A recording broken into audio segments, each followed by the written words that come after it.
वहां पे आप जब जाएंगे।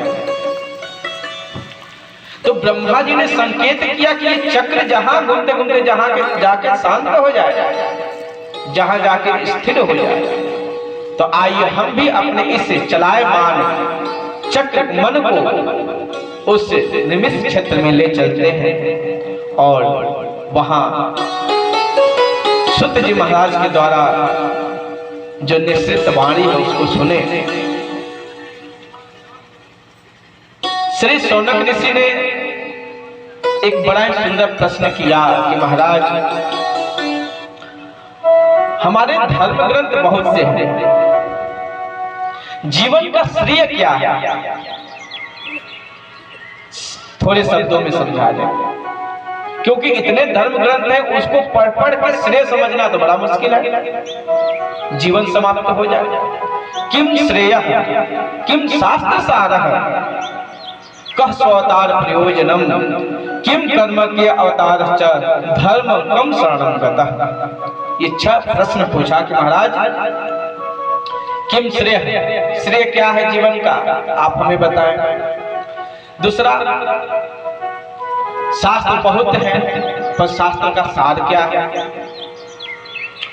तीसरे प्रश्न में कहा कि यदि भगवान सर्वशक्तिमान है तो फिर अवतार लेकर के क्यों आते हैं, है ना भाई? जब सर्वनियंता है तो उनके इशारे से भी हम सब के भी मन में कई लोग पूछ देते महाराज जी, जब भगवान सब कुछ करने वाले तो अवतार लेकर के क्यों आते हैं? उनको तो वहीं से एक बार कंस को एक बस बैठे बैठे वहीं से देख लेते, वो तो भस्मीभूत हो जाता, क्या जरूरत था? तो भगवान अवतार क्यों लेते हैं? और धर्म ग्रंथ में भगवान के कई अवतार बताए गए हैं, तो शास्त्र सम्मत कितने अवतार हैं?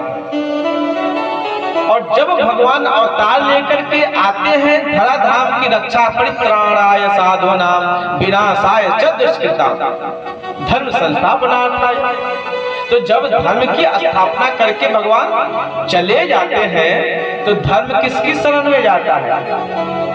धर्म कम शरणं गतः, धर्म किसकी शरण में जाता है जब भगवान चले जाते हैं। इन 6 प्रश्नों का सार ग्रंथ है यह श्रीमद् भागवत। जीवन का श्रेय क्या है? भगवान अवतार क्यों लेते हैं? भगवान के कितने शास्त्र सम्मत अवतार हैं?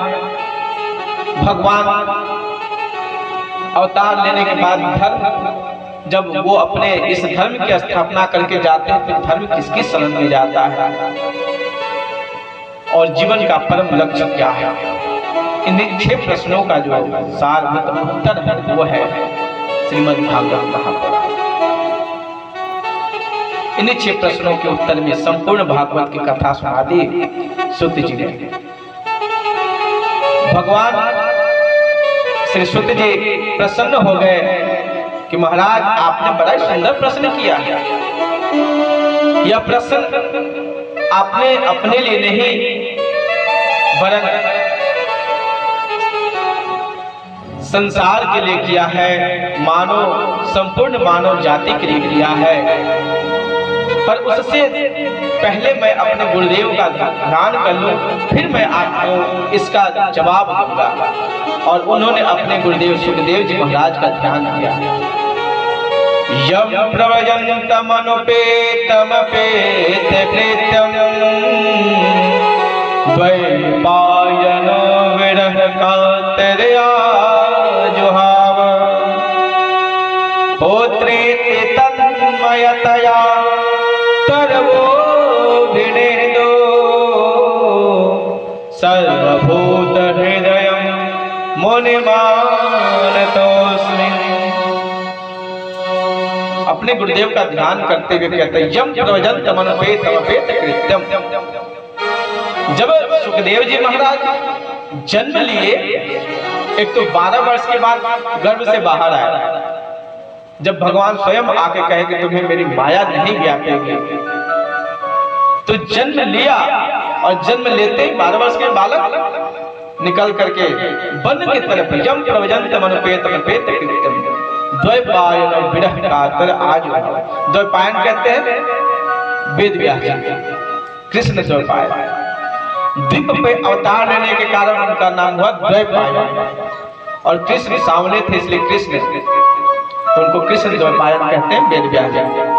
तो वेद व्यास जी ने जब देखा कि पुत्र जन्म लिया और ब्याह, सुखदेव जी चल दिए जंगल की तरफ, भागना शुरू किया। अरे बेटे कहाँ जा रहे हो? अरे रुक जाओ, थोड़ा सा मिल लो, थोड़ा सा भेंट कर लो। कुछ नहीं, चलते जा रहे हैं। कौन मेरी माता कौन पिता, कुछ नहीं, बस सीधे जंगल की तरफ भजन करना, कुछ नहीं।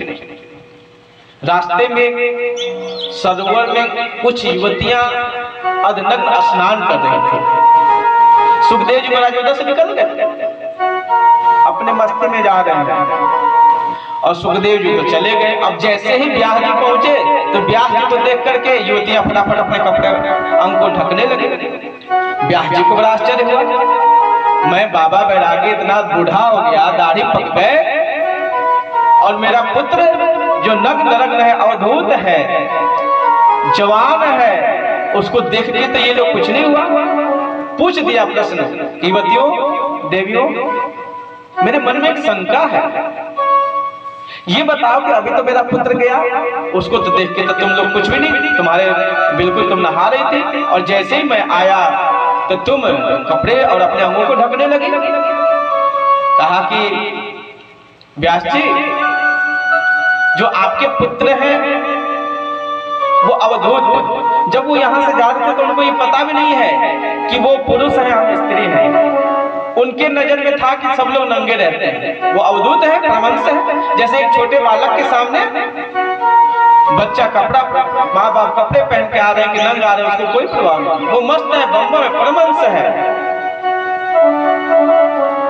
और आप तो प्रभु, आपकी दृष्टि में ये स्त्री है, ये पुरुष है, ये नग्न है, ये वस्त्र और अलंकार धारण किए हुए हैं, आदि आदि, पर आपके पुत्र में ऐसा नहीं है।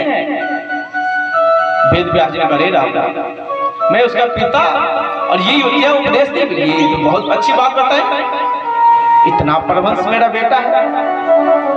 वापस हो गए, क्या अब ये नहीं आया?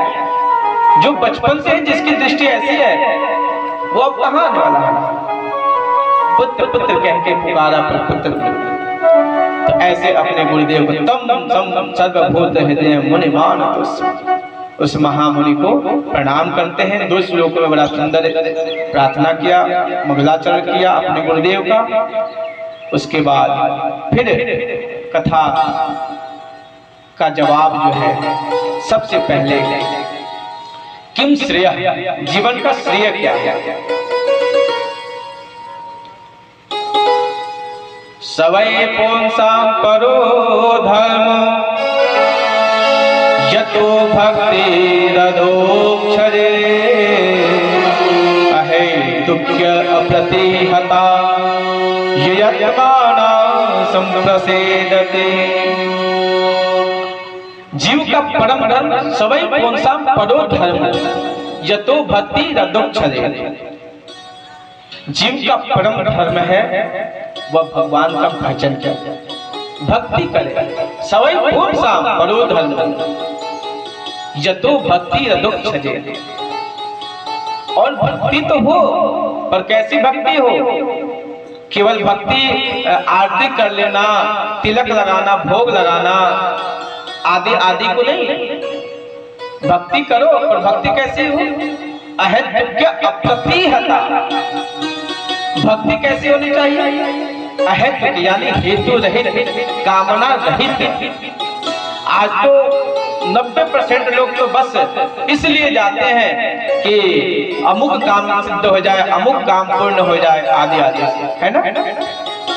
कामना से जब आप भक्ति करेंगे तो वो भक्ति आपको कामना की पूर्ति तो हो जाएगी, पर वो भक्ति का मजा नहीं आएगा। जो आनंद भक्ति का है वो उसका आपको रस नहीं मिलेगा, है ना? और दूसरी बात, अप्रतिहता। अप्रतिहता का मतलब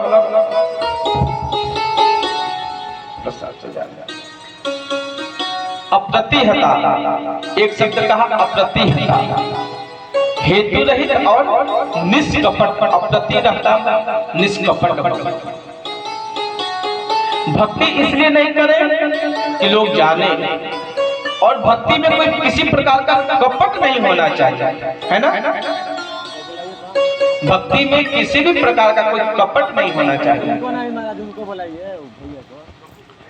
तो सवै पुंसाम परो धर्मो यदि भक्ति रधुक्षजे अहेतुक्य अप्रतिहता ययात्मा संप्रसेद।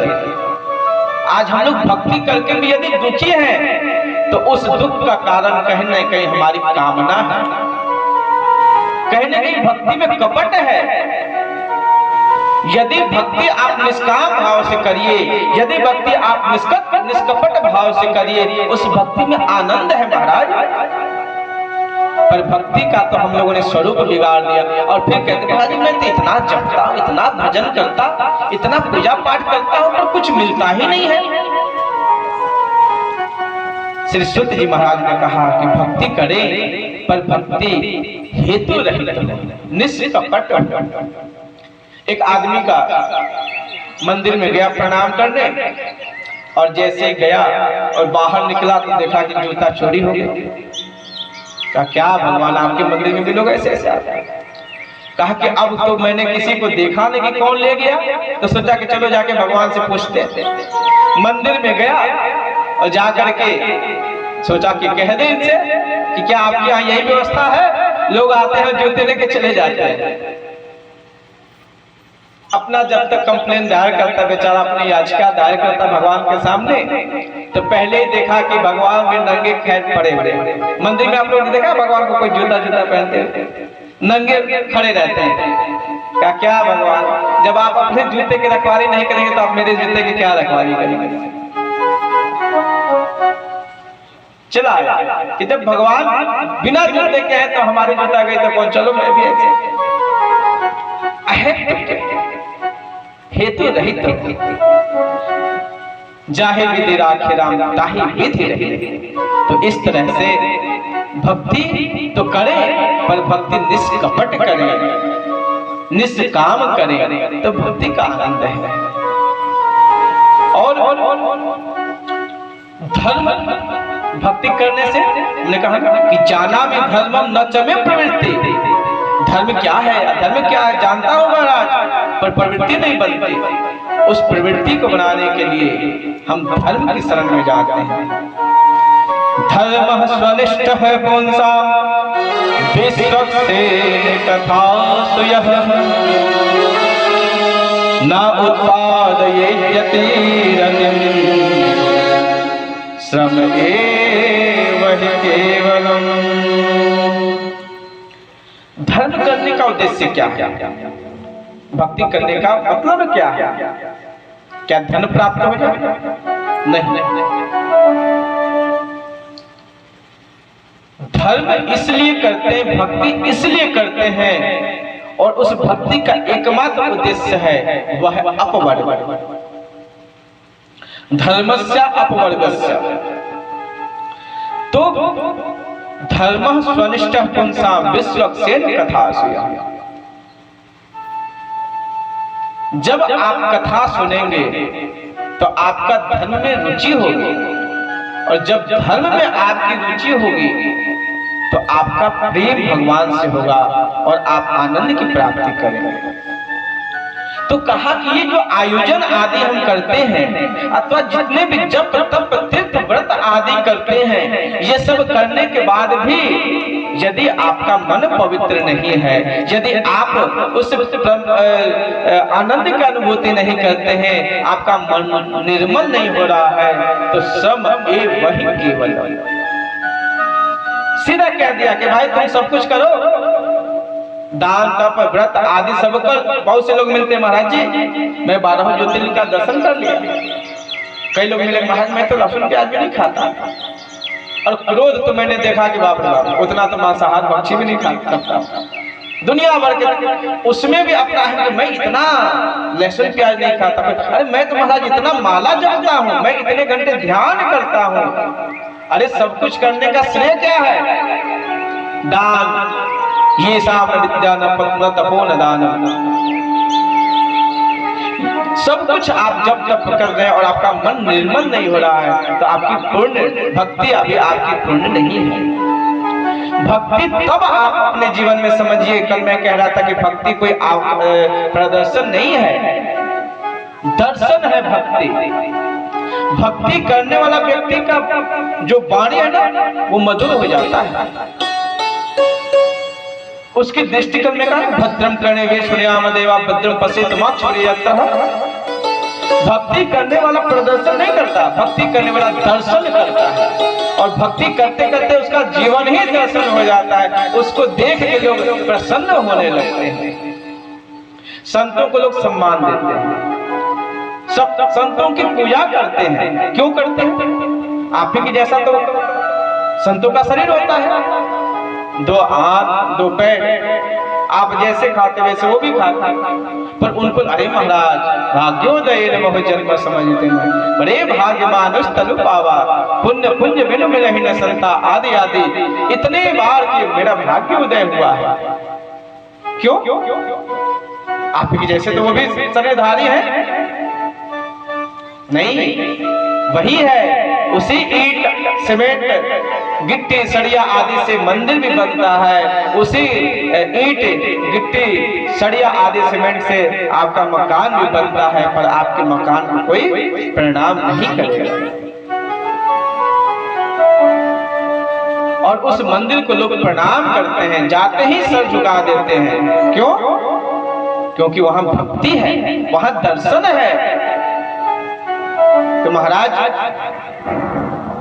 आप अपने जीवन को मंदिर बनाइए, अपने जीवन चरित्र में कुछ ऐसा करिए कि आपका जीवन दर्शन बन जाए, प्रदर्शन तक सीमित ना रहे। दुनिया में केवल प्रदर्शन है, धन का प्रदर्शन, अपने बुद्धि का प्रदर्शन, अपने बल का प्रदर्शन। पर जैसे ही भक्ति में आदमी जब प्रविष्ट होता है, भक्ति में प्रवेश करता है, वहां प्रदर्शन समाप्त हो जाता है।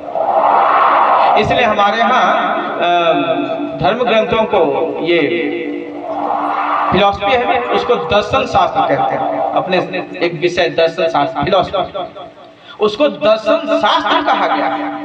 शास्त्र केवल नहीं, दर्शन शास्त्र। उस शास्त्र को जीवन में दर्शन करो, वो फिलॉसफर होता था।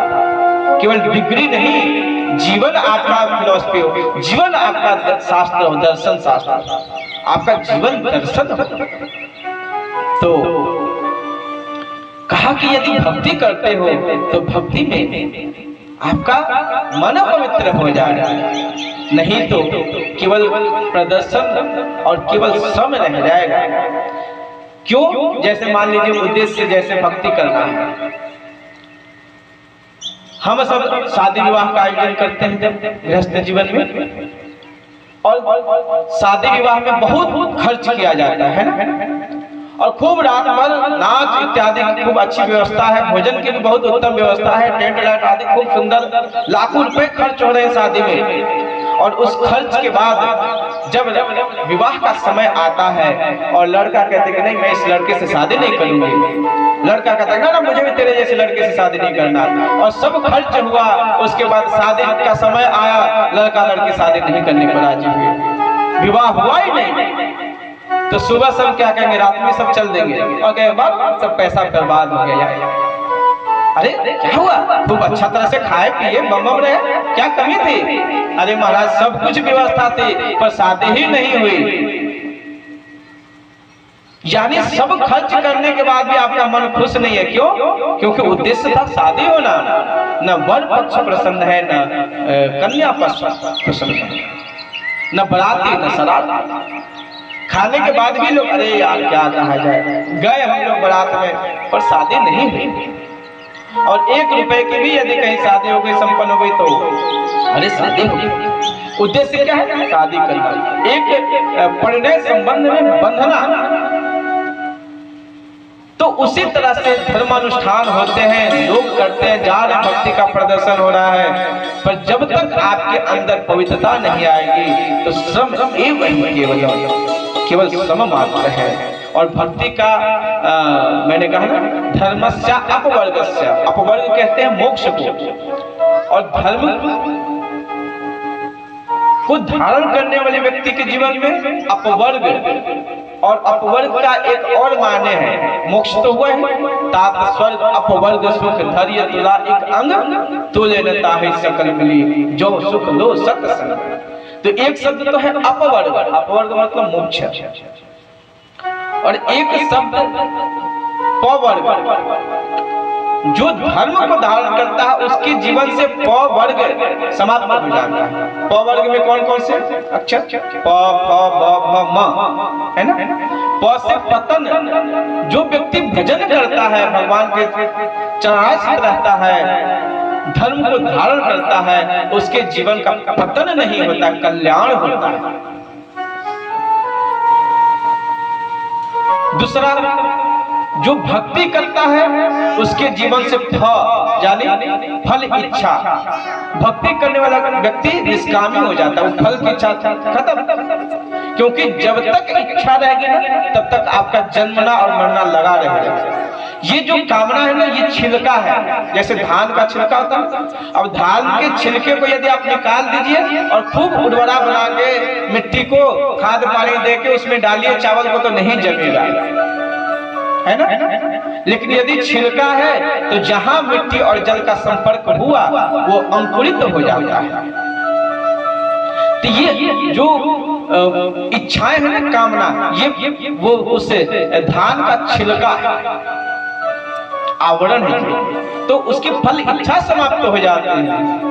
ब से बंधन समाप्त हो जाता है, भ से भय समाप्त हो जाता है, और म से मरण समाप्त हो जाता है। तो ये पवर्ग भी समाप्त हो जाता है भक्त के जीवन में।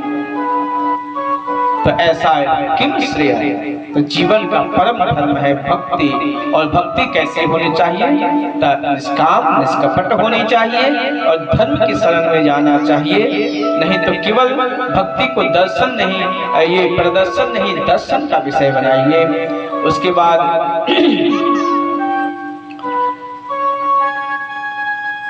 कहा कि महाराज आप हमें ये बताइए कि आप तो इस कथा की बड़ी सुंदर महिमा गाई, पर इस ग्रंथ की रचना किसने की?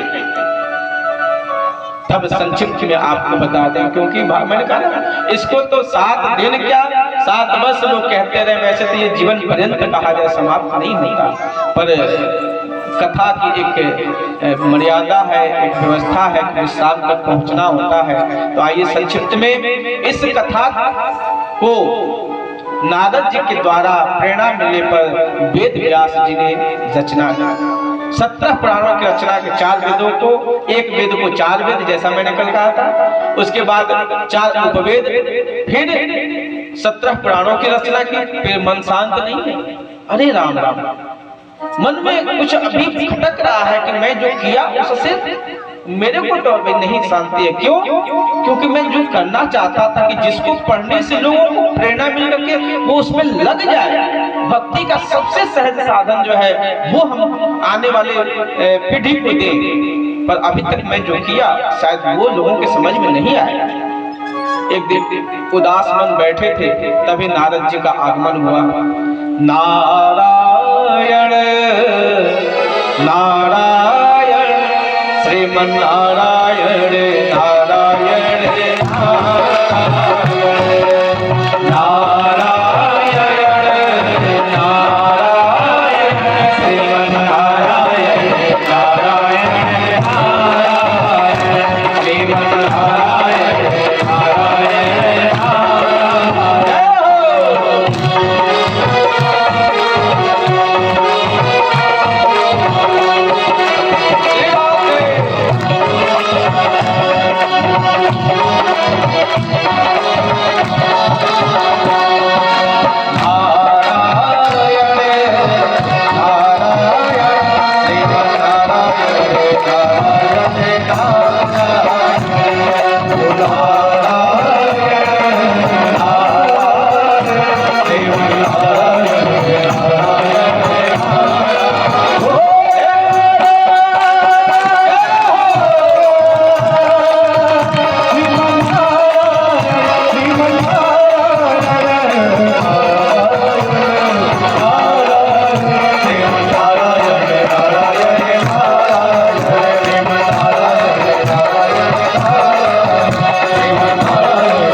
जैसे ही आवाज सुना, व्यास जी ने देखा क्या नारद जी आए।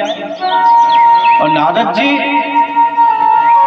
जिसको मिलते हैं उसकी तो भगवान से उसकी कामना तो पूर्ति हो जाती है, भगवान से भी मिला देते हैं नारद, हर कार्य को बना देते हैं नारद जी। तो नारद जी आए, दर्शन किया, पर वेद व्यास जी के चेहरे पर मलिनता है, उदासीनता है, चिंताग्रस्त है वेद व्यास जी। नारद जी ने पूछ दिया, परासारे महाभाग भवतः कच्चिदात्मन। परासारे, ए पराशर पुत्र, परासारे पराशर पुत्र वेद व्यास जी, कच्चिदात्मन, अरे तुम क्यों चिंताग्रस्त हो, चिंतित हो?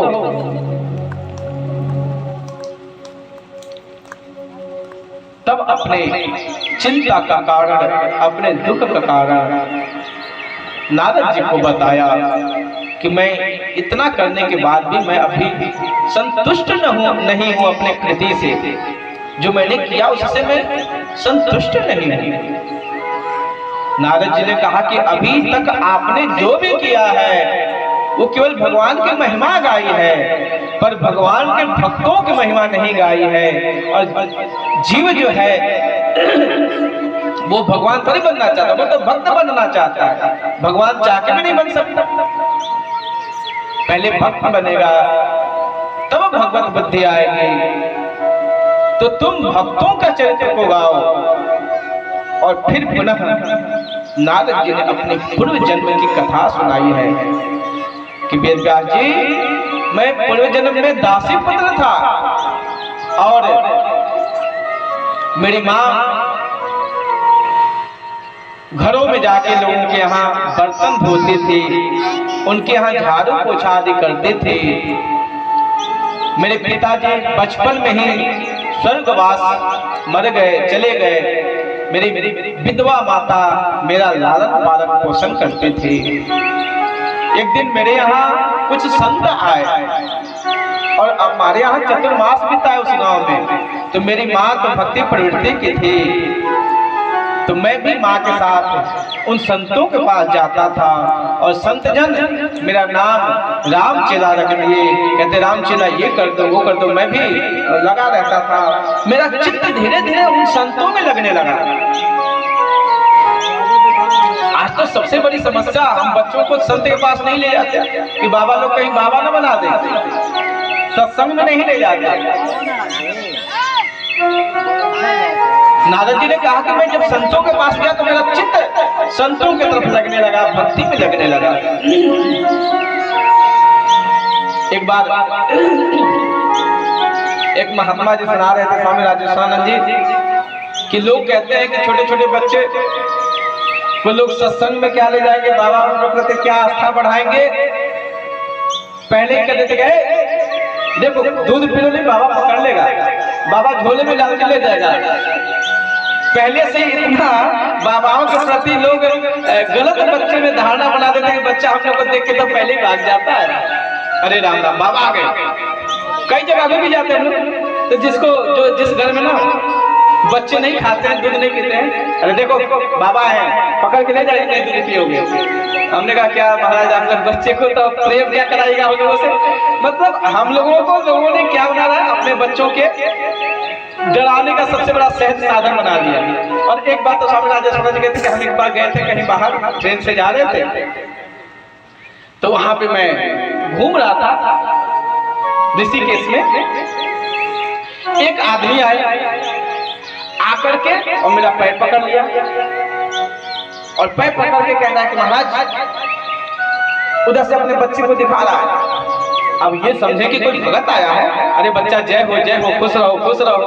अब वो उनका पैर पकड़े हुए हैं, ये सोचे कि बड़ा प्रेमी भक्त है, लगता है कि भाई अभी तक उठा नहीं, मैं बार बार उठा रहा हूँ, लगता है बड़ा भावुक है। कहा कि अरे अब तो उठ जाओ। कहा महाराज 2 मिनट आप खड़े रहिए ना। अरे क्यों खड़े रहे, हमको भी जाना है, तू मेरे पैर पकड़ के आया क्यों खड़ा है। अब मैंने आशीर्वाद दिया, उठ जाओ, क्या चाहिए। कहा कि मुझको चाहिए कुछ नहीं। वो देखिए दूर मेरा बच्चा दूध नहीं पी रहा था, उसको मैं डराने के लाया कि देखो बाबा के पास जा रहा हूँ, दूध पी लो नहीं तो वो कह देंगे तुमको पकड़ के ले जाएंगे। कह के हद हो यार, मेरा उपयोग बच्चे को डराने में कर, दूध पिलाने में। तो सबसे बड़ी विडंबना है कि लोग समझते हैं कि शायद पता नहीं बाबा लोग कहीं साधु ने बनाया था। तो नारद जी ने कहा कि मैं संतों के पास रहने लगा, मेरा चित्त संतों के साथ लगने लगा, सत्संग में लगने लगा, उनकी सेवा में लगने लगा। और जब चतुर्मास समाप्त हुआ, मैं कहा कि महाराज हमको भी साथ में ले चलिए। कहा कि बेटे तुम्हारी माँ है, वो भी विधवा है, तुम उनके इकलौते पुत्र हो, अपनी माँ की सेवा करो। और उसके बाद जब माँ से ऋण होना फिर चले जाना, भजन करने के लिए जीवन है। हाँ, विषयों में मत फंसना। और मुझको 12 अक्षर का मंत्र दे करके और संत तो चले गए। समय बीतता गया। एक दिन मेरी माँ रात्रि में आ रही थी और रास्ते में एक सर्प ने काट दिया, वो मर गई। मैं दुखी तो हुआ, पर एक तरफ मैंने सोचा कि शायद यही भगवान की इच्छा हो। और मैं अपने माँ का अंतिम संस्कार करके पुनः उस मंत्र का जाप करते हुए मैं घनघोर जंगल में चला गया। और उस मंत्र के जपने से मुझे भगवान ने दर्शन दिया। और उस दर्शन के प्रभाव से देखो दूसरे जन्म में मैं नारद ऋषि रूप में आया और देवदत्ता मां बीड़ा। मेरे कीर्तन से, मेरे भजन से भगवान प्रसन्न हो गए और प्रसन्न होकर के मुझे बीड़ा दी है। देवदत्ता विवां बीड़ां स्वर ब्रह्म विभूषिता। ये ब्रह्मा जी ने मुझे, अरे भगवान ने मुझे ये बीड़ा दी और इस बीड़ा से मैं उनका हमेशा कीर्तन करता रहता हूँ। तो महाराज आप किसकी बात करते हैं? आप भक्तों के चरित्र को लिखें। जो भक्त कैसे भगवान को प्राप्त किए, लोगों को प्रेरणा मिलेगी और भगवंत गुरु, भक्ति करते करते भक्त बन जाएगा, भक्त भगवंत हो जाएगा। तुरंत अपनी उस आत्मकथा को सुना करके वेद व्यास जी से कहा कि देखा, तो आप संतों की महिमा को लिखिए, क्योंकि मेरा जीवन संतों के संसर्ग में रहने से सफल हो गया। इसलिए संतन के संग लाग रे, संतन के संग लाग रे, तेरी अच्छी